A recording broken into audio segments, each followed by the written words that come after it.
नमस्कार दोस्तों, आप सभी लोगों का मैं रोहित कुमार डायरेक्ट स्टडी.com पे बहुत-बहुत स्वागत करता हूँ।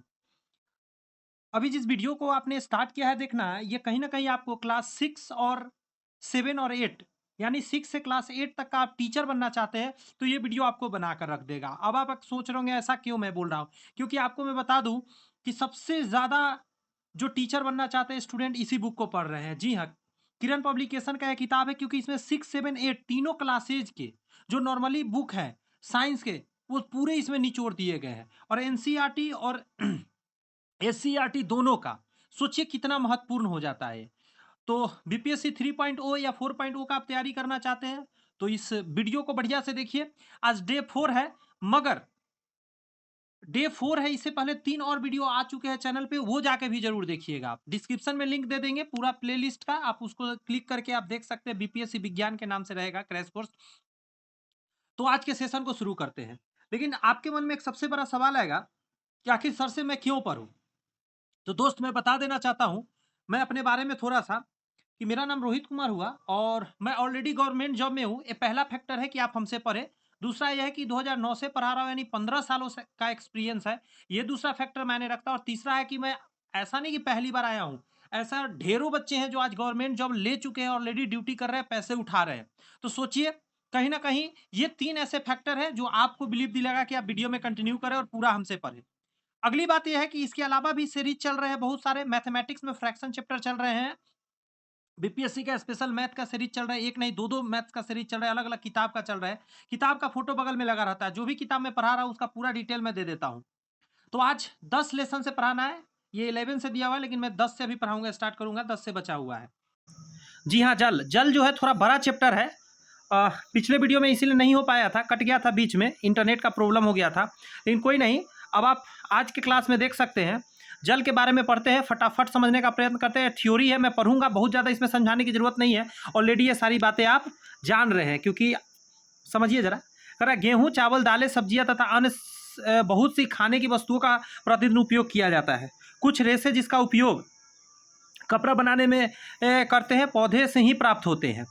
करा उपयोग की सभी लगभग वस्तुओं के उत्पादन में जल का उपयोग उद्योग में किया ही जाता है। इसलिए जल एक उपयोगी केवल दैनिक कार्यों के लिए ही नहीं वरन बहुत सारे उत्पादों के लिए भी महत्वपूर्ण हो जाता है। तो इसलिए जल के स्रोत और जल के बारे में जानना है। तो ये इंपॉर्टेंट है, इससे एक क्वेश्चन बनता है एग्जाम में। नदियाँ, झरनों, तालाबों, कुआं अथवा हैंडपंप से जल प्राप्त करते हैं।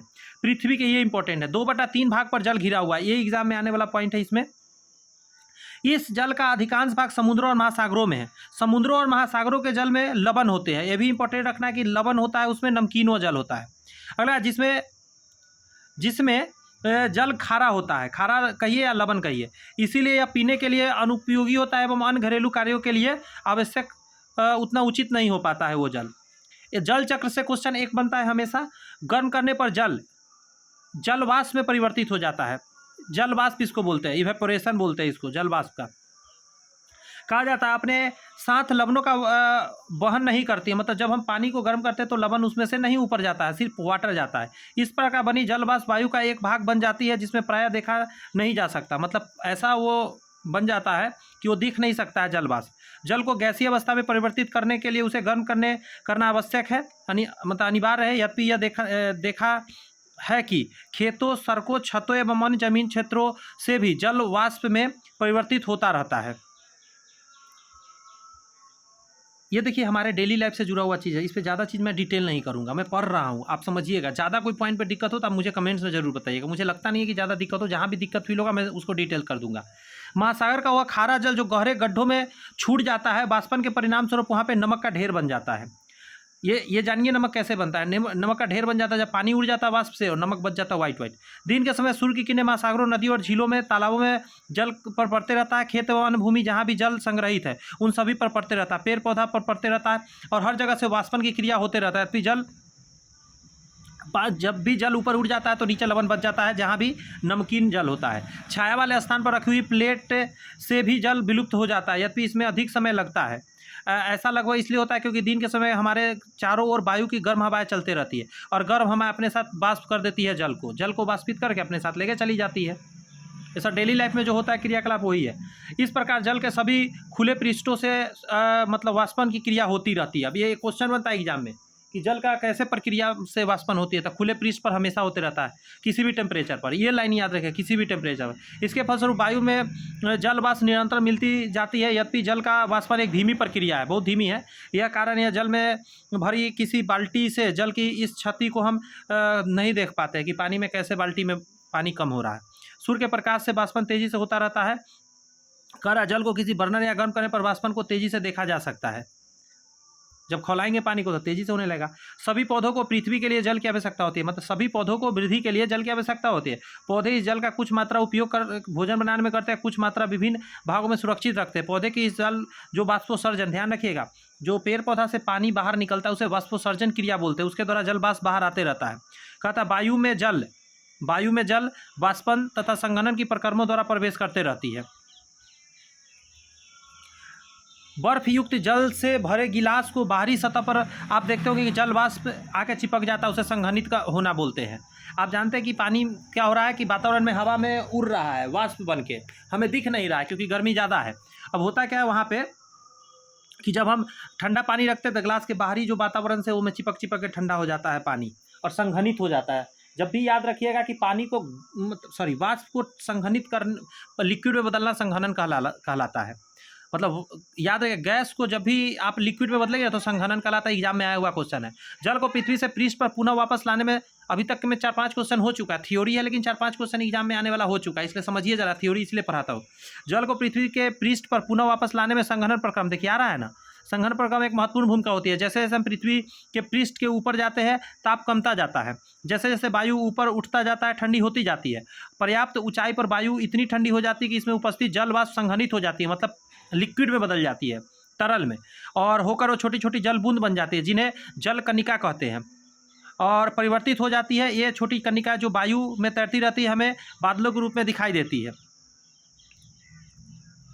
इस प्रकार बनी हुई बहुत सी जल कणिकाएं आपस में मिलकर एक बड़े आपाम की जल बूंद बना लेती है। इसमें से कुछ जल बूंदें इतनी भारी हो जाती है कि वे नीचे की ओर गिरने लगती है। इस गिरती हुई बूंद को हम वर्षा कह देते हैं, और ये ढेर सारा मात्रा में गिरता है, इसलिए बहुत सारा पानी नीचे आ जाता है।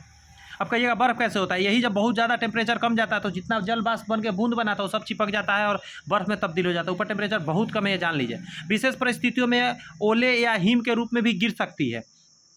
यही बात तो मैं अभी बोला हूँ। इस प्रकार वाष्पन और उत्सर्जन द्वारा जल वायु में चला जाता है और बादल बनते हैं, और वर्षा, ओले, हिम या इत्यादि का धरती पर वापस आ जाते हैं। तो आप देख रहे हैं प्रक्रिया चल रहा है ना, जमीन से आसमान में गया, आसमान से फिर पृथ्वी पर आ रहा है, पुनः महासागरों की ओर कर रहा है प्राय। अच्छा, पृथ्वी पर गिरेगा वो कहाँ जाएगा? जमीन के अंदर या नदी में जाएगा? नदी वाला फिर घूम के महाराष्ट्र सागर में जाएगा। समस्त पृष्ठभूमि महासागरों के तल से ऊंचे वर्षा तथा हिम के रूप में भूमि पर गिरा हुआ अधिकांश जल फिर से बहकर कहाँ चला जाता है? वापस महासागर में चला जाता है। विभिन्न ढंगों से होता है। पर्वतों से हम हिम पिघलकर जल बनता जाता है। यह जल पहाड़ों के झरनों और नदियों के द्वारा नीचे गिरता है। कुछ जल तो वर्षा के रूप में भूमि पर गिरता है, वह नदियों और झरनों के रूप में फिर बह जाता है और फिर महासागर में चला जाता है। तो आप समझिए, मैं एक बार बोल देता हूँ पूरा। महासागर से वाष्पित होता है, आसमान में गया, वो बारिश के रूप में पेड़ पौधा पे गिरा या ऊंचा जमीन पर गिरा, जमीन में अंदर चला गया, या वहाँ से वो नदी या तालाब में, झरना में चला गया, वो फिर जाके फिर समुद्र में चला गया, या पेड़ पौधा यूज किया, फिर वाष्पन हुआ, फिर बादल बना, फिर बारिश हुआ। तो ये प्रोसेस चलते ही रहता है।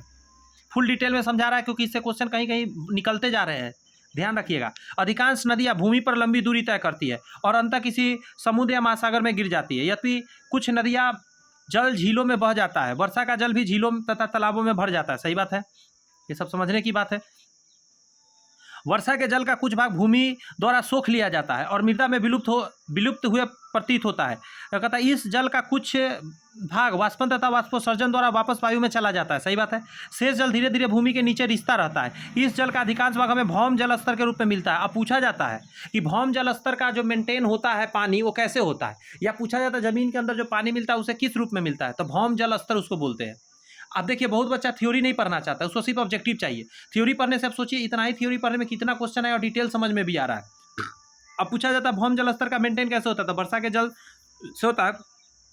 कुओं का भरना भौम जल स्तर से ही होता है। इस प्रकार कुछ झीलों में जल का स्रोत भी भौम जल से ही होता है, मतलब जमीन से पानी मिलते रहता है झीलों को। हैंडपंप या नलकूप में खींचा गया जल कहाँ से आता है? भौम जल से ही प्राप्त होता है। जिन क्षेत्रों में अधिक हैंडपंप या नलकूप होते हुआ भौम जल स्तर बहुत नीचे गहराई में खुदाई करके चला जाता है। अति उपयोग के कारण भौम जल स्तर के नीचे क्षति, मतलब चिंता का विषय है कि बहुत नीचे पानी चला जाएगा तो फिर पानी कैसे निकलेगा। उस क्षेत्रों में जहाँ भूमि पर वनस्पति बहुत कम है या विलुप्त ही नहीं, मतलब बिल्कुल ही नहीं है, वहाँ वर्षा जल शीघ्र बह जाता है। बहुत से ऐसे क्षेत्र होते हैं जहाँ पर अधिकांश जमीन कंक्रीट की ढली होती है। ऐसे भूमि जल का रिसाव बहुत कम हो पाता है, अंततः भौम जल स्तर नीचे चला जाता है। भौम जल स्तर को पानी नहीं मिल पाता है और वो सब बाष्प बन के आसमान में चला जाता है। वर्षा का बहता जल अपने साथ मृदा के ऊपरी परत को भी बहा लेती है। भूमि के पृष्ठ का वर्षा रूपी जल ओला एवं हिम के रूप में महासागरों में वापस पहुंच जाता है। इस प्रकार जल पृथ्वी के ऊपरी पृष्ठ से जल वाष्प के रूप में वायु में चला जाता है। वर्षा ओलावृष्टि के रूप में फिर लौट आता है, अंततः वापस में महासागरों में लौट जाता है। अब देख रहे हो वही प्रक्रिया फिर से बोल रहा है। जल के इस प्रकार चक्रण को ही जल चक्र कहा जाता है। तो देखो आपको कैसे कितना बढ़िया एनसीईआरटी होता है। सोचिए, आपको क्या किया, ऊपर में पूरा थ्योरी पढ़ा दिया और आपका यहाँ पे क्या किया, उसका समराइज करके बता दिया कि क्या क्या प्रोसेस हुआ। डायरेक्ट लिख सकता था, लेकिन क्या है, समझ में आया इसलिए ऐसा किया गया। समुद्र तथा भूमि के बीच का जल चक्र का नियंत्रण प्रक्रम है। यह भूमि पर जल की आपूर्ति बनाए रखता है इस जल चक्र के द्वारा। भारी वर्षा को जरा समझते हैं। वर्षा का समय, अवधि तथा मात्रा विभिन्न स्थानों पर भिन्न भिन्न होती है। संसार के कुछ भागों में पूरे वर्ष वर्षा होती रहती है, जबकि ऐसे स्थान भी है जहाँ पर वर्षा कुछ दिनों के लिए ही होती है। सही बात है। हमारे देश में अधिकांश वर्षा मानसून के समय में होती है।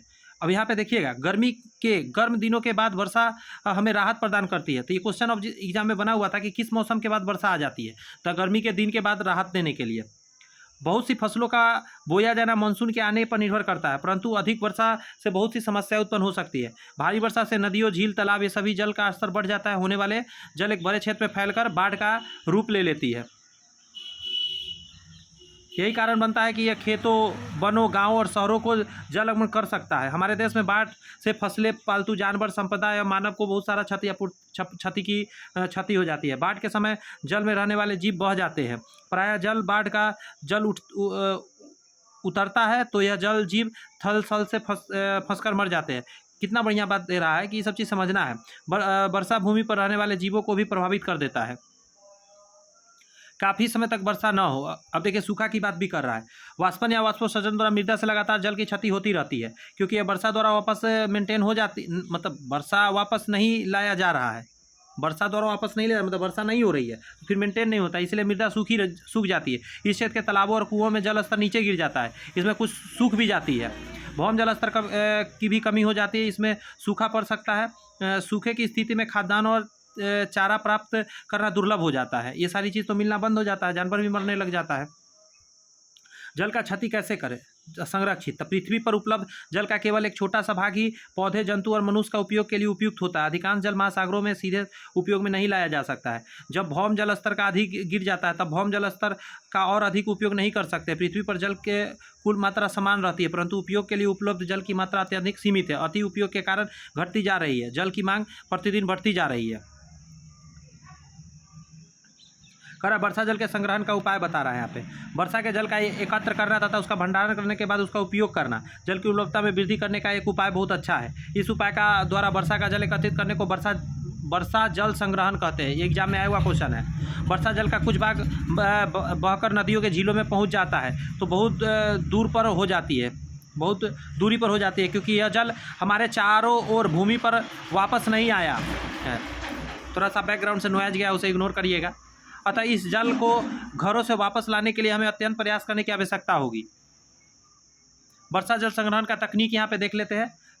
छत के ऊपर वर्षा के जल संग्रहित इस प्रणाली में भवनों की छत को एकत्रित जल को भंडार टैंक के पाइपों द्वारा पहुँचाया जाता है। इस जल में छत पर उपस्थित मिट्टी के कण हो जाते हैं, जिन्हें उपयोग करने से पहले निस्यंदन करना पड़ता है। मतलब मिट्टी के गंदगी फैल जाता है ना, तो साफ़ करना पड़ता है पानी को, उसको टैंक में जमा करते हैं। आवश्यकता होती है जल को भंडारण टैंक में एकत्रित करने के स्थान पर सीधे पाइप द्वारा जमीन में बने किसी गड्ढे तक ले जाया जा सकता है, जहाँ से मिट्टी के रिसाव द्वारा भौम जल स्तर की पुनः पूर्ति की जा सकती है। यानी कि आप ज़मीन के अंदर टैंक बना दीजिए, उसमें पानी को इकट्ठा करके छोड़ दीजिए, वर्षा के जल को धीरे धीरे ज़मीन में जाता रहेगा। एक दूसरा विकल्प यह है कि सड़क के किनारे बनी नालियों द्वारा एकत्रित वर्षा के जल भूमि को सीधे पहुंचाया जाए, मतलब नाली द्वारा ज़मीन में पहुंचाया जाए डायरेक्ट। अब देखिए कितना बढ़िया कह रहा है। जल जीवन के लिए आवश्यक है, पहला पॉइंट। ये सब एग्जाम में आएगा। वायु में वाष्पन और वाष्पोत्सर्जन से जल वाष्प मिलती रहती है। पूछा जाता है, रीजन बताना रहता है, वायु में जल वाष्प कैसे जाता है। जल बस वायु में संघनित होकर छोटी छोटी जल की बूंदें बनाती है, जो बादल के रूप में दिखाई देती है। बहुत सी छोटी जल की बूंदें परस्पर मिलकर वर्षा का एक बूंद बनाती है। हिम या ओला या बारिश के रूप में गिरती रहती है नीचे। जब भी बारिश होती है। ऊपर टेम्परेचर ठंडा है। वर्षा, ओले और हिम नदियों, झीलों, तालाबों और कुओं तथा मिट्टी में जल को पुनः पूर्ति करती है। महासागरों और जलीय भागों के बीच जल के चक्रण को जल चक्र के रूप में जानते हैं। अत्यधिक वर्षा से बाढ़ आ जाती है, जबकि लंबे समय तक वर्षा न हो तो सूखा पड़ जाती है। पृथ्वी पर उपयोग करने योग्य जल की मात्रा सीमित है, इसीलिए विवेकपूर्ण तरीके से उसे उपयोग करना चाहिए। वायु के बारे में पढ़ते हैं। वायु स्थान घेरती है, यह चारों ओर उपस्थित है। वायु का कोई रंग नहीं होता, इसके आर पार देखा जा सकता है, यह पारदर्शी होता है। अब यहाँ पे क्वेश्चन बन गया ना, जिसके आर पार देखा जाता है उसे पारदर्शी कहते हैं। फिजिक्स का क्वेश्चन यहाँ पे आ गया। हमारे पृथ्वी वायु की एक पतली परत से घिरी हुई है। इस परत का विस्तार पृथ्वी के सतह से कई किलोमीटर ऊपर तक है, इसे सीधे वायुमंडल कहते हैं। वायुमंडल का डेफिनेशन भी यहाँ आ गया। देख रहे हैं कैसे क्वेश्चन बनता है। वायु केवल एक ही पदार्थ है, बताइए। वास्तव में ऐसा नहीं है, वायु में बहुत सारे गैस मिला हुआ है। वायु क्या है, तो भी एक क्वेश्चन बन गया कि कई तरह के गैस है, मतलब हर लाइन में क्वेश्चन होता है। वायु में जल वाष्प विद्यमान होते हैं। जब वायु किसी ठंडे पृष्ठ से संपर्क में आती है तो इसमें पृष्ठ जल वाष्प ठंडी होकर संघनित हो जाती है, तब जल की बूंदें ठंडे पृष्ठ पर दिखाई देती है। प्रकृति में जल चक्र के लिए वायु में जल वाष्प का उपस्थित होना बहुत अनिवार्य हो जाता है। ऑक्सीजन को पढ़िए। जलने की प्रक्रिया केवल ऑक्सीजन की उपस्थिति में ही संभव हो पाती है। देखिए कितना इंपॉर्टेंट क्वेश्चन बना ना। जलने के लिए ऑक्सीजन की उपस्थिति है। वायु का एक अवयव जल है, मतलब ऑक्सीजन है। वायु में एक अवयव जो है ऑक्सीजन है। नाइट्रोजन गैस बहुत तरह है। अब वायु और इसी कारण इसके ऑक्सीजन अवयव हमारे प्रयोग में लाए गए गिलास में सीमित मात्रा में है। जब यह ऑक्सीजन जलती हुई मोमबत्ती के द्वारा, अब देखिए एक गिलास हम रखे हुए हैं, अब समझिए यहाँ क्या बोला। उस गिलास के अंदर हवा है, तो हवा में तो चूंकि बहुत सारा चीज़ होता है, एक उसमें का अवयव ऑक्सीजन है। अब देखिए क्या कर रहा है, एक एक्टिविटी दे रहा है। जब एक ऑक्सीजन जलती हुई मोमबत्ती के द्वारा घेर ली जाती है, अब क्या हुआ कि गिलास हमने रख दिया, मोमबत्ती जल रहा है उसके ऊपर से। मोमबत्ती अधिक समय तक नहीं जल पाता। अब क्या होगा कि चूंकि उसके अंदर तो ऑक्सीजन फिक्स था, ऑक्सीजन मिलते रहा, जलता रहा, थोड़ा देर में ऑक्सीजन अंदर खत्म हो गया, कार्बन डाइऑक्साइड इसमें बदल गया, तो फिर वो क्या हो जाता है, धुआं एक तरह से कैसे भर जाता है, उसका तो बुझ जाता है। गिलास के अंदर ऑक्सीजन द्वारा घेरा हुआ स्थान भी रिक्त हो जाता है। इस स्थान को भरने के लिए जल ऊपर चढ़ जाता है। अभी इसमें एक एक्टिविटी दिया है, एक प्लेट है, बात समझिएगा। प्लेट के अंदर पानी डाला हुआ है और उसमें बीच में मोमबत्ती जल रहा था, ऊपर से एक गिलास से ऐसे हमने ढक दिया। अब अंदर में एक तो ऑक्सीजन खत्म हुआ, और ऑक्सीजन जब जल गया तो धीरे धीरे पानी उतना जगह, ऑक्सीजन जला उतना जगह खींचने के लिए नीचे से तेजी में देखिएगा कि पानी रोक लेगा, मतलब खींच लेगा गिलास के ऊपर। उल्टा गिलास रखा हुआ है मोमबत्ती को ढककर। नाइट्रोजन का है वायु के कुछ अवयव जलने में सहायक नहीं होते। वायु का एक बड़ा भाग जो मोमबत्ती के जलने में उपयोग नहीं हुआ है, नाइट्रोजन कहलाता है। कहता है वायु में 4/5 भाग घेरा हुआ है। आप सुनिए, वायु का लगभग 4/5 भाग घेरा हुआ है। ये बढ़िया बच्चा नहीं आंसर दे सकता है नाइट्रोजन के बारे में, ये जान लीजिए। इसीलिए कहा जाता है छोटा क्लास का ये चीज़ पढ़ाई है, लेकिन बहुत काम का है। नाइट्रोजन जो है वायु में 4/5 भाग नाइट्रोजन ही है। कह रहा है कि वायु का एक छोटा अवयव कार्बन डाइऑक्साइड है। पादप एवं जंतु प्रक्रिया में ऑक्सीजन का उपयोग करते हैं। पादप एवं जंतु श्वसन प्रक्रिया में ऑक्सीजन का उपयोग करते हैं और कार्बन डाइऑक्साइड बनाते हैं। जलने पर ऑक्सीजन का उपयोग कर मुख्यतः कार्बन डाइऑक्साइड तथा कुछ अन्य गैस बनती है। जलने पर भी कह रहा है धूल और धुआं, ईंधन तथा पदार्थों के जलने में धुआं उत्पन्न होती है। धुएं में कुछ गैसें एवं सूक्ष्म कण होते हैं जो प्राय हानिकारक होते हैं। इस कारण कारखानों में लंबी चिमनियां होती है। ये चिमनियां हानिकारक धुएं तथा गैसों को हमारी नाक से दूर ले जाती है और आसमान में ऊंचाई पर आकाश में उड़ते हुए पक्षियों को बिल्कुल नज़दीक ले जाती है। वायु में धूल के कण सदैव उपस्थित रहते हैं, ये ध्यान रखिएगा। पक्षी लोग को हानि होती है ऊंचाई पर, लेकिन छोड़ा जाता है चिमनी वगैरह में। कहता है सूर्य की किरणें में कुछ छोटे छोटे चमकीले कण तेजी से घूम रहे हैं। सूर्य के प्रकाश किरण पुंज में धूल कण होते हैं। अब ध्यान देखिए, सूर्य के किरण पुंज आता है, उसमें धूल कण खूब दिखता है। खिड़की वगैरह से जो प्रकाश आता है पतला, जो यह दर्शाता है कि वायु में धूल कण हमेशा उपस्थित है। वायु में धूल के कण समय तथा स्थान के साथ बदलते रहते हैं। जब हम नाक से सांस लेते हैं तो हमारी वायु अंदर लेते हैं। धूल के कणों को श्वसन तंत्र में जाने से रोकने के लिए हमारी नाक में छोटे छोटे बाल और श्लेष्मा होती है, जिसको हम लोग, मैं बोल दे रहा हूँ, नाक में एक लिक्विड होता है वो, और बाल होता है, ये रोकने के लिए होता है जो धूल कण न जाए हमारे फेफड़ा तक। वायु में कुछ गैसें, जल वाष्प तथा धूल के कण विद्यमान होते हैं। वायु में मुख्यतः नाइट्रोजन, ऑक्सीजन, थोड़ी मात्रा में कार्बन डाइऑक्साइड तथा इसमें से बहुत ही कम मात्रा में अन्य गैसें होती है, मिश्रित रहती है। यद्यपि वायु की संरचना में स्थानीय भिन्नता भी होती है, अलग अलग जगह का वायु अलग अलग तरह का होता है। वायु में पेड़ पौधा के पास ना ऑक्सीजन वाला नाइट्रोजन होता है। वायु में नाइट्रोजन और ऑक्सीजन की मात्रा अधिक होती है। वास्तव में यह दोनों गैस मिलकर 99% भाग बन जाती है। 1% कार्बन डाइऑक्साइड और कुछ अन्य गैस, जल, वाष्प, धूलकण सब मिलता है। जमीन के अंदर रहने वाले को सांस लेने के लिए जमीन पर आना पड़ता है, मतलब ऊपर आना पड़ता है ऑक्सीजन के लिए। आगे कह रहा है वायुमंडल में ऑक्सीजन। इस प्रक्रिया में पौधे अपना भोजन स्वयं बनाते हैं तथा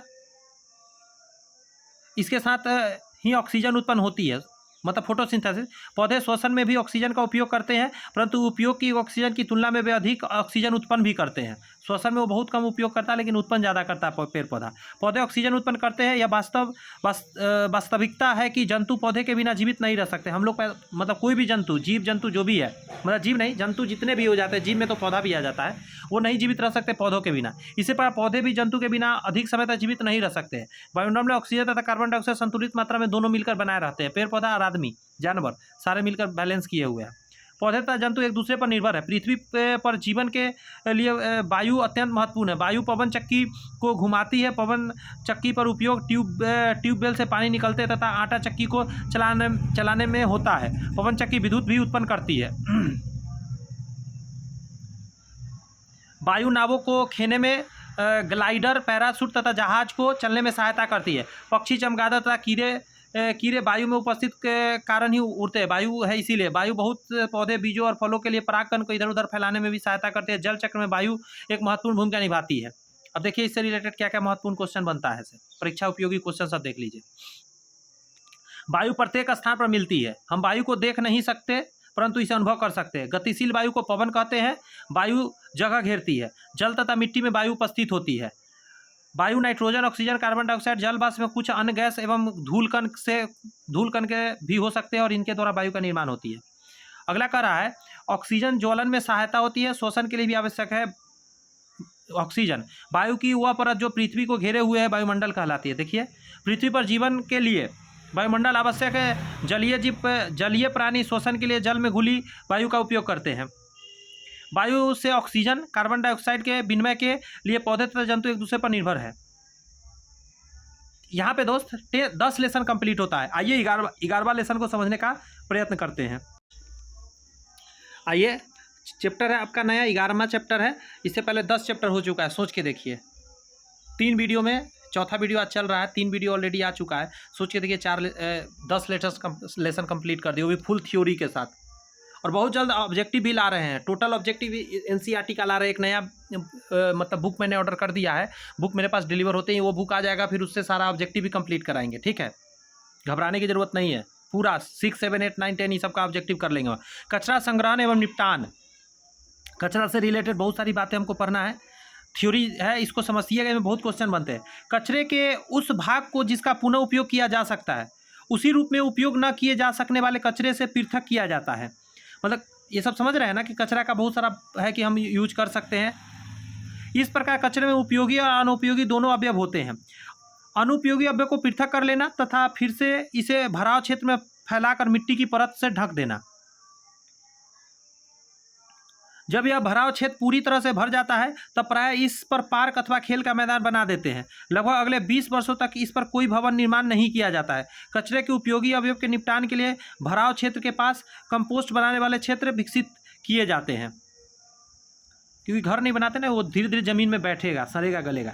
यदि कचरा पूर्णतः विगलित हो गया हो और उसे कोई दुर्गंध नहीं आ रही हो तो उसे मृदा में मिला दे। इससे आप अपनी पसंद के पौधे उगाते हैं। यह आपके पौधे को आवश्यक पोषक प्रदान कर देगा। कचरे के कुछ चीज़ें विगलित होती है जिससे खाद बनती है, जिसका उपयोग पौधे के लिए किया जाता है। कुछ पदार्थों के विगलित और खाद में परिवर्तन होने के प्रक्रिया को कंपोस्टिंग भी कहते हैं। मतलब छिलका वगैरह, मतलब जो भी है उस चीज़ का प्रयोग करके। कुछ शहरों तथा नगरों में नगर पालिकाएँ 2 प्रकार के कचरे के एकत्र करने के लिए 2 पृथक कूड़ेदान रखती है। ये चीज़ हम लोग देखे होंगे। एक नीले रंग का रखता है एवं दूसरे कस रंग मतलब दूसरे का रंग हरा होता है। नीले कूड़ेदान में पुनः उपयोग किए जाने सकने वाले पदार्थ डाले जाते हैं, जैसे प्लास्टिक, धातु एवं कांच। हरे कूड़ेदान में क्या होता है? हरे कूड़ेदान में रसोई एवं अन्य पादप एवं जंतु अपशिष्ट को एकत्र करने के लिए होते हैं। इस प्रकार के अपशिष्ट मिट्टी में दबाने के पूर्णतः विगलित हो जाते हैं।